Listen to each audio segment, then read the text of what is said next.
Marriage ಅನ್ನೋ ಹೆಸರು ಕೊಟ್ಟು.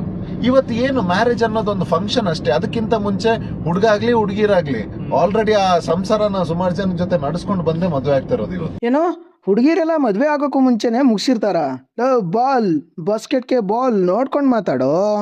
ಒಂದೇ ದಿವಸದಲ್ಲಿ ಇಷ್ಟು ಉರ್ಕೊಂಡು ನನ್ನ ಮಕ್ಕಳ ಎಲ್ರು ಸಾಯ್ತಾ ಇದಾರೆ. ನಿನ್ ಮಕ್ಕಳ ನೀನ್ ಉಡ್ಸಿದ್ಯಾ uncle? Uncle content creators level ಬಗ್ಗೆ ಎಲ್ಲ ಮಾತಾಡಕ್ ಹೋಗ್ಬೇಡ. ನೀನ್ ಇದ್ದಂತ ಬಿಗ್ ಬಾಸ್ ಸೀಸನ್ಗೆ ವಿನ್ನರ್ ಕೂಡ ಒಬ್ಬ ಕಂಟೆಂಟ್ ಕ್ರಿಯೇಟರ್ ಅನ್ನೋದನ್ನ ಮರಿಬೇಡ.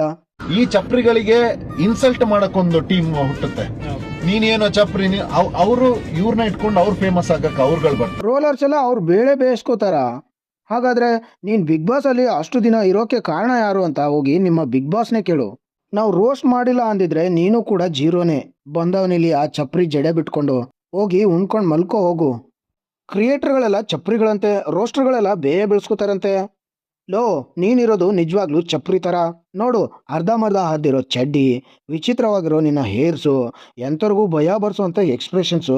ಯಪ್ಪ, ಯಾರಲ್ಲ ಇವನು ಮುಕ್ಕು ತುಂಬ ಒಂದು ಮಳ ಮೇಕಪ್ ಹಾಕೊಂಡು ಬೇರೆಯವ್ರನ್ನೆಲ್ಲ ಚಪ್ರಿಗಳು ಅಂದ್ಕೊಂಡು ಅಣ್ಣನೇ ದೊಡ್ಡ ಚಪ್ರಿ ಥರ ಓಡಾಡ್ತಾ ಇದ್ದಾನೆ.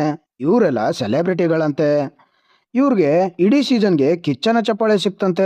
ಅದೇನು ನೋಡ್ಬಿಟ್ಟು ಸೀಸನ್ಗೆ ಕಿಚ್ಚನ ಚಪ್ಪಾಳೆ ಕೊಟ್ಟರು ಆ ಬಿಗ್ ಬಾಸ್ ಅವರೇ ಹೇಳಬೇಕು.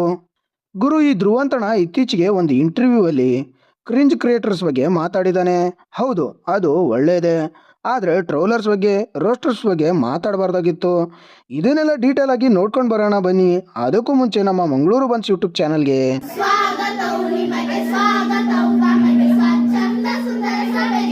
ಗುರು, ಈ ಧ್ರುವಂತಣ ಎಲ್ರಿಗೂ ಗೊತ್ತಾಗಿದೆ. ಬಿಗ್ ಬಾಸ್ ಕನ್ನಡ ಸೀಸನ್ 12ರಿಂದ ಆವಾಗ ಕಣ್ಮರೆ ಆಗಿದ್ದಂಥ ಧ್ರುವಂತ ಇವಾಗ ದುರಂತ ಅನ್ನೋ ರೇಂಜ್ಗೆ ಒಂದೇ ಏಟ್ಗೆ ಉದ್ಭವ ಆಗಿದ್ದಾನೆ. ಅದನ್ನು ಕೂಡ ಟ್ರೋಲರ್ಸ್ಗೆ ಮತ್ತು ರೋಸ್ಟರ್ಸ್ಗೆ ಬೈದು ವೈರಲ್ ಆಗಿರೋದು ಅಣ್ಣ. ಆ ವಿಡಿಯೋ ಕ್ಲಿಪ್ ಕೂಡ ಹಾಕ್ತೀನಿ, ಒಂದ್ಸಲ ನೋಡ್ಕೊಂಡು ಬನ್ನಿ. ಈಗಿಂದು ಸೋಷಿಯಲ್ ಮೀಡಿಯಾದ ಕ್ರಿಂಜ್ ಈ ಚಪ್ರಿಗಳನ್ನ ನೋಡಿ. ಅವರು ಸೆಲೆಬ್ರಿಟಿ ಅಂತೆ, ಅವರು ಸೋಷಿಯಲ್ ಇದಂತೆ, ಅವ್ರ ಗೆಸ್ಟ್ಗಳಂತೆ. ಇದು ದುರಂತ. ಸೋಷಿಯಲ್ ಮೀಡಿಯಾದಲ್ಲಿ ಏನೋ ಮಾನಸಿಕ ವಿಚಿತ್ರವಾಗಿ ಆಡೋದು, ಮಾನಸಿಕವಾಗಿ ಈ ಚಪ್ರಿ ನನ್ನ ಮಕ್ಕಳು. ನೋಡಿದ್ರಲ್ಲ, ಅಣ್ಣ ಹೇಳಿರೋದ್ರಲ್ಲಿ ಯಾವುದೇ ತಪ್ಪಿಲ್ಲ. ಯಾಕಂದರೆ ಅಣ್ಣ ಬೈದಿರೋದು ಕ್ರಿಂಜ್ ಕ್ರಿಯೇಟರ್ಸ್ಗಳಿಗೆ ಮತ್ತು ಸೋಷಿಯಲ್ ಮೀಡಿಯಾದಲ್ಲಿ ಹುಚ್ಚುಚ್ಚಾಗಿ ರೀಲ್ಸ್ ಮಾಡೋರಿಗೆ. ಅದರಲ್ಲಿ ಯಾವುದೂ ತಪ್ಪಿಲ್ಲ. ಅದರಿಂದ ಸಮಾಜಕ್ಕೆ ಒಳ್ಳೆಯ ಸಂದೇಶ ಹೋಗ್ತಾ ಇಲ್ಲ, ಕೆಟ್ಟ ಸಂದೇಶ ಹೋಗ್ತಾ ಇದೆ. It's better. ನೀವು ಬೈದಿರೋದ್ರಲ್ಲಿ ಏನೂ ತಪ್ಪೇ ಇಲ್ಲ. ಇನ್ನೊಂದು ವಿಡಿಯೋ ಕ್ಲಿಪ್ ಇದೆ ಗುರು.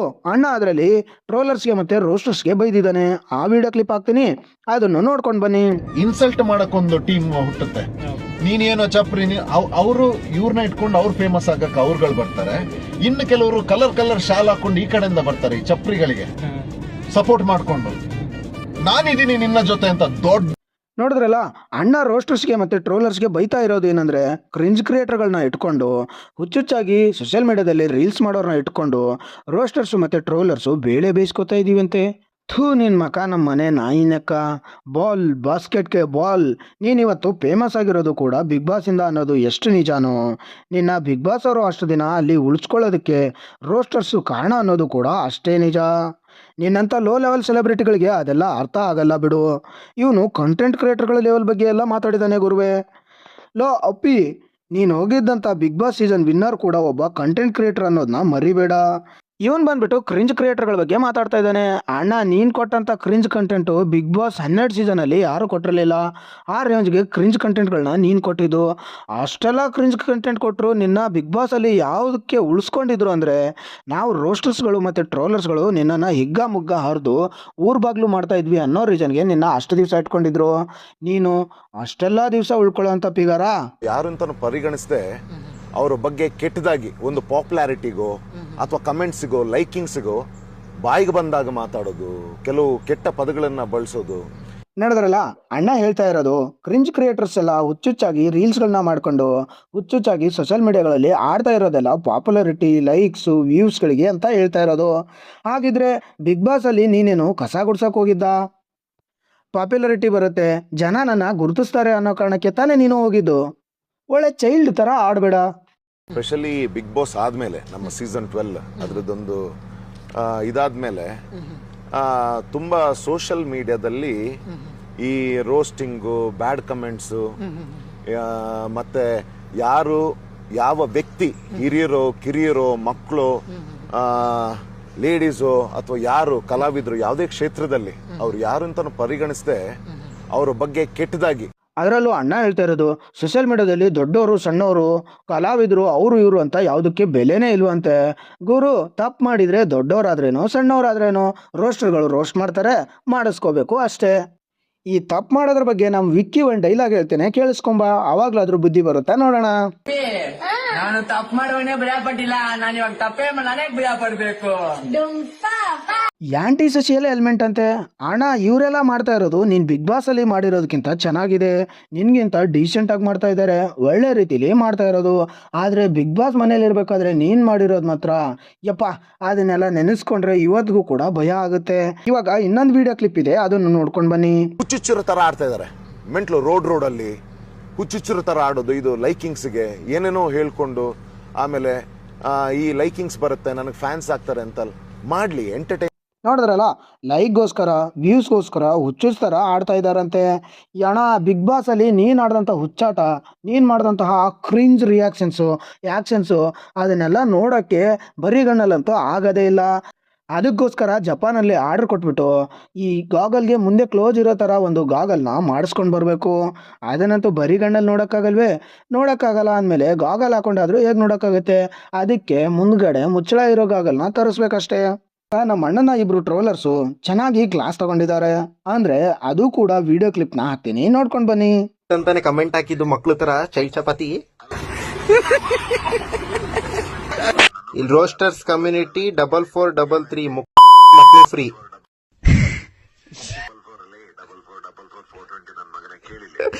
420 ನೀನ್ 840ನಾ?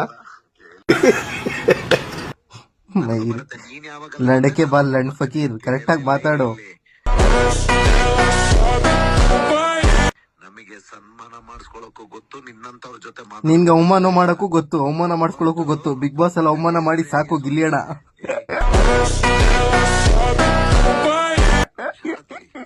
ನೀನ್ ತೆರಿ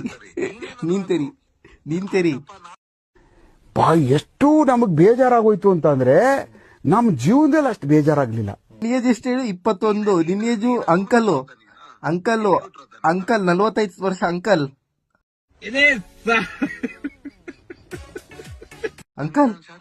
ಅಂಕಲ್ ತೆರಿ ಬಾ ನೀನು, ಅಷ್ಟು ಫ್ರೀ ಇದ್ರೆ ತೆರಿ. ನೋಡಿದ್ರಲ್ಲ, ಇದಕ್ಕೆ ನಾನೇನು ಮಾತಾಡೋ ಅವಶ್ಯಕತೆ ಇಲ್ಲ ಅನ್ಕೋತೀನಿ, ಯಾಕಂದ್ರೆ ಅವರೇ ನೆಕ್ಸ್ಟ್ ಲೆವೆಲ್ಗೆ ರುಬ್ಬಿದ್ದಾರೆ. ಕೊನೆಯದಾಗಿ ಇನ್ನೊಂದೆರಡು ವಿಡಿಯೋ ಕ್ಲಿಪ್ ಇದೆ, ಅದನ್ನು ಹೋಗ್ತಾ ನೋಡ್ಕೊಂಡು ಹೋಗಿ. ಮತ್ತೆ ಮುಂದಿನ ವಿಡಿಯೋದಲ್ಲಿ ಸಿಗ್ತೀನಿ, ಅಲ್ಲಿವರೆಗೂ ನಮಸ್ಕಾರ. ಒಂದೇ ದಿವಸದಲ್ಲಿ ಇಷ್ಟು ಉರ್ಕೊಂಡು ನನ್ನ ಮಕ್ಕಳ ಎಲ್ರು ಸಾಯ್ತಾ ಇದಾರೆ. ನಿನ್ ಮಕ್ಕಳ ನೀನ್ ಉಡ್ಸಿದ್ಯಾ? ಅಂಕಲ್ ಅಂಕಲ್ದೆ ಬಚ್ಚ ನೀನು. ಲೇ ಅಂಕಲ್ ನೋಡಲ್ಲ ಅಂಕಲ್. ನನಗ್ ತೊಂದ್ರೆ ಕೊಟ್ರೆ ನಿನಗೂ ಕೊಡ್ತೀನಿ, ಅವ್ರಿಗೂ ಕೊಡ್ತೀನಿ. ಏನ್ ಕೊಡ್ತೀಯಾ? ಏನ್ ಕೊಡ್ತೀಯಾ?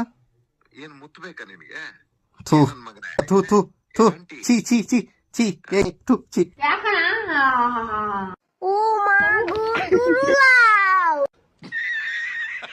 ನಿನ್ ವಯಸ್ಸು ಎಷ್ಟು ಹೇಳು? ಹೇಳದ್ದಲ್ಲ 21 ಅಂತ, ಅದಕ್ಕೆ ಉಣ್ಬಿಡದೆ ಅಂದು ಅಂತ. ಡ್ಯಾಡಿ ಹತ್ರ ಆಟ ಆಡ್ಬೇಡ. ಏ ಹೋಗ ಅಂಕಲ್. ನಿನಗೇನ್ ಗೊತ್ತಾ ಕೇಳಿ, ಅಂಕಲ್ ಹೇಳ್ತಾ ಇರೋದು ಕ್ರಿಂಜ್ ಈ ಚಪ್ರಿಗಳನ್ನ ನೋಡಿ. ನೀನು ಬಿಗ್ ಬಾಸ್ ಮನೇಲಿ ದೊಡ್ಡ ಚಪ್ರಿ ತರ ಆಡ್ತಿದೆ, ಹಿಂಗೆಲ್ಲ ಮರ್ತ್ಬಿಟ್ಟೆನ ರಾಜ. ನನಗೆ ಹಾಡು ಹೇಳಕ್ ಆಗ್ತಿಲ್ಲ, ನನಗೆ ನಗಾಡ್ಲಿಕ್ಕೆ ಆಗ್ತಿಲ್ಲ. ಹೋಗಿ ಹೊಡ್ಕೊಂಡ್ ಮಲ್ಕೋ ಅಂದ್ರೆ ತಲೆನ ಗೋಡೆಗೆ ಹೊಡ್ಕೊಂಡು ಮಲ್ಕೋ ಅಂದೆ, ಏನು ಮಾಡಕ್ ಆಗ್ತಿಲ್ಲ ಅಂದೆಲ್ಲ. ಅವರು ಸೆಲೆಬ್ರಿಟಿ ಅಂತೆ, ಅವರು ಸೋಷಲ್ ಇದಂತೆ, ಅವ್ರ ಗೆಸ್ಟ್ಗಳಂತೆ. ಅವರಿಗೆ ನಾವು ರೋಸ್ಟ್ ಮಾಡ್ತೀವಿ, ನೀನ್ ತಲೆ ಕೆಡ್ಸ್ಕೊಬೇಡ. ಇವಾಗ ನಿಂಗ್ ಯಾಕೆ ಮುಲ್ಲ ಅಂತೈತೆ ಹೇಳು? ಯಾರನ್ನ ಬೆಟ್ಟಿಕವ್ರ? ಇದು ದುರಂತ. ಇದು ದುರಂತ ಅಲ್ಲ, ಧ್ರುವಂತ. ಮಾನಸಿಕ ವಿಚಿತ್ರವಾಗಿ ಆಡೋದು, ಮಾನಸಿಕವಾಗಿ ಈ ಚಪ್ರಿ ನನ್ನ ಮಕ್ಕಳು ಇವತ್ತು ಸೆಲೆಬ್ರಿಟಿಗಳಂತೆ. ನೀನು ಬಿಗ್ ಬಾಸ್ ಮನೇಲಿ ವಿಚಿತ್ರವಾಗೆಲ್ಲ ಆಡ್ತಿದ್ದಲ್ಲ, ನೀನು ದೊಡ್ಡ ಸೆಲೆಬ್ರಿಟಿನ? ಗಿಲ್ಲಿ ಹಣ ಹಾಕಿ ಶಾರ್ಟ್ ನ ಮರ್ತ್ಬಿಟ್ಟ ಇದೆ ಆ ಕೆಸರು. ಮೀಟರ್ ಇದ್ರೆ ಲಡಾಯಿಸ್ಬೇಕು, ಜೊತೆ ಎತ್ಕೊಂಡ್ ಕಟಾಯಿಸ್ಬಾರ್ದು.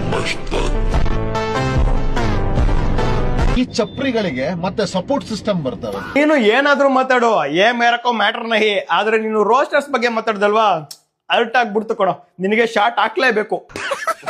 ಚಪ್ರಿಗಳಿಗೆ ಇನ್ಸಲ್ಟ್ ಮಾಡಕ್ಕೊಂದು ಟೀಮ್ ಹುಟ್ಟುತ್ತೆ. ನಿನ್ನ ಅವಾಗ ಅವಾಗ ಗಂಡಸು ಅಂತ ಅನ್ಕೋತೀವಲ್ಲ ನಾವು, ಅದು ನಾವು ಮಾಡೋ ಮಿಸ್ಟೇಕ್. ನೀನೇನೋ ಚಪ್ರಿ, ಅವರು ಇವ್ರನ್ನ ಇಟ್ಕೊಂಡು ಅವ್ರು ಫೇಮಸ್ ಆಗಕ್ಕೆ ಅವ್ರುಗಳು ಬರ್ತಾರೆ. ಅವ್ರನ್ನ ಹಿಡ್ಕೊಂಡು ಫೇಮಸ್ ಅಲ್ಲ ಕಣ, ನಿನ್ನ ಹಿಡ್ಕೊಂಡು ಫೇಮಸ್ ಆಗ್ಬೋದು. ನೀನು ದೊಡ್ಡ ಚಪ್ರಿನೇ ಅಲ್ವಾ?